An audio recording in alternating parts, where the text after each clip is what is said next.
Sel darah putih atau leukosit adalah salah satu komponen sel darah yang mengandung sedikit hemoglobin, sehingga warnanya itu lebih pucat. Leukosit diproduksi oleh sel induk di sumsum tulang bone marrow, di mana sumsum itu sendiri selain memproduksi sel darah merah dan keping darah, juga memproduksi sel darah putih. Meski memiliki fungsi penting dalam tubuh, kadar leukosit dalam tubuh tidak boleh lebih atau kurang dari kadar normal. Fungsi dari leukosit adalah untuk mendeteksi dan melawan mikroorganisme atau patogen asing yang dapat menyebabkan penyakit seperti virus, jamur, bakteri, dan parasit.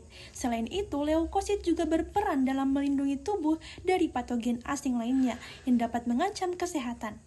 Ketika tubuh terserang infeksi, akan terjadi peradangan yang membuat tubuh secara otomatis melepaskan leukosit untuk melawan penyebab infeksi. Meski memiliki fungsi penting dalam tubuh, kadar leukosit dalam tubuh itu tidak boleh melebihi atau kurang dari kadar normal.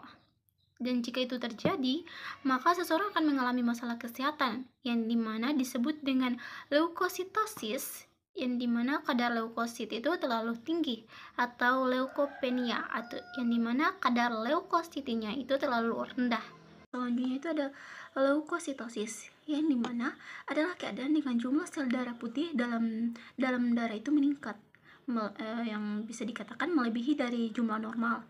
Peningkatan jumlah sel darah putih ini menandakan ada proses infeksi di dalam tubuh. Nah, nilai normal dari leukosit itu adalah kurang dari 10.000 per milimeter kubik. Leukopenia adalah keadaan di mana jumlah sel darah merah lebih rendah daripada normal, di mana jumlah leukosit lebih rendah 28% dari 5.000 sel milimeter kubik. Nah, dampaknya itu adalah keracunan obat seperti fenotiazin, begitu juga dengan glozapin yang merupakan suatu neuroleptika antipikal yang dapat menyebabkan leukopenia.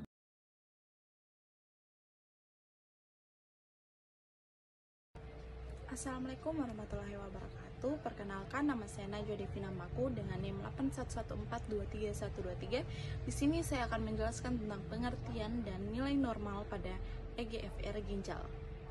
Tes kreatinin EGFR adalah pemeriksaan untuk mengukur kadar kreatinin dan estimate GFR atau EGFR di dalam darah.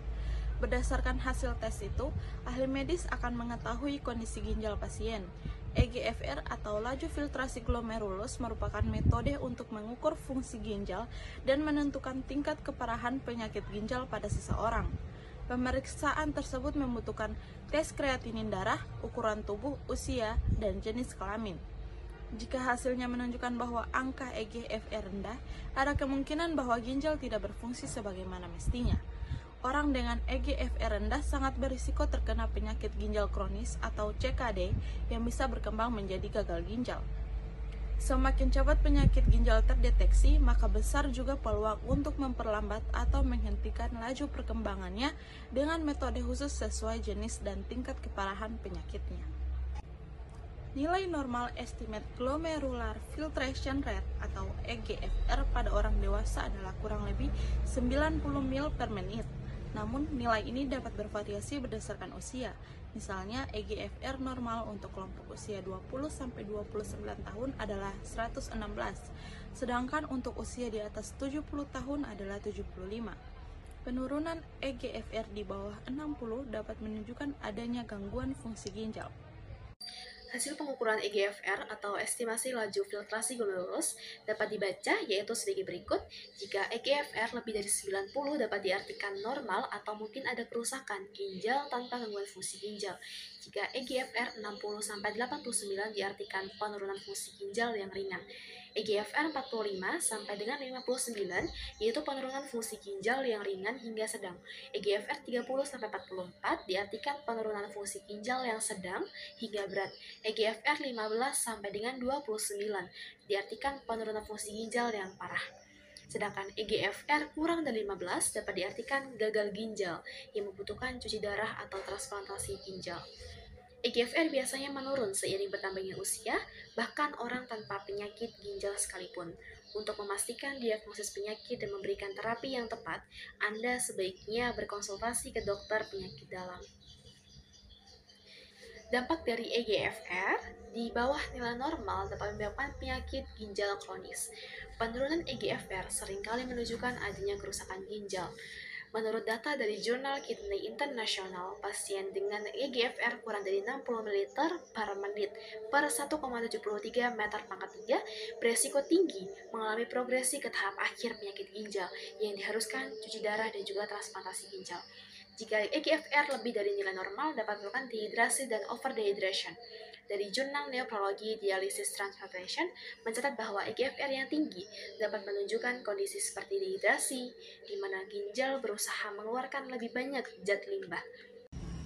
Imunoglobulin E merupakan suatu protein dengan berat molekul yang tinggi. Makroglobulin dalam bentuk tersekresi antibodi ini dapat terdiri atas 5 atau 6 subunit.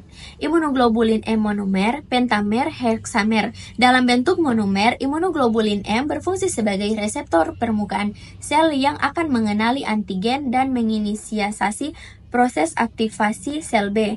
Sel B matur mengekspresikan molekul imunoglobulin M dan imunoglobulin D dalam bentuk membran. Saat sel limfosit B matur diaktifasi oleh antigen dan berbagai stimulus lainnya, sel B akan berdiferensiasi menjadi sel pensekresi antibodi atau antibody secreting cell. Nilai normal imunoglobulin M adalah kurang dari 12,5 mPl atau mililiter. Tes IgM biasanya dilakukan untuk mendeteksi adanya infeksi akut atau infeksi yang baru terjadi. Yang kedua, ada IgM positif. IgM positif ini menunjukkan kemungkinan adanya infeksi yang baru atau sedang berlangsung. Namun, hasil positif saja tidak selalu cukup untuk diagnosis pasti dan perlu dikonfirmasi dengan tes lain.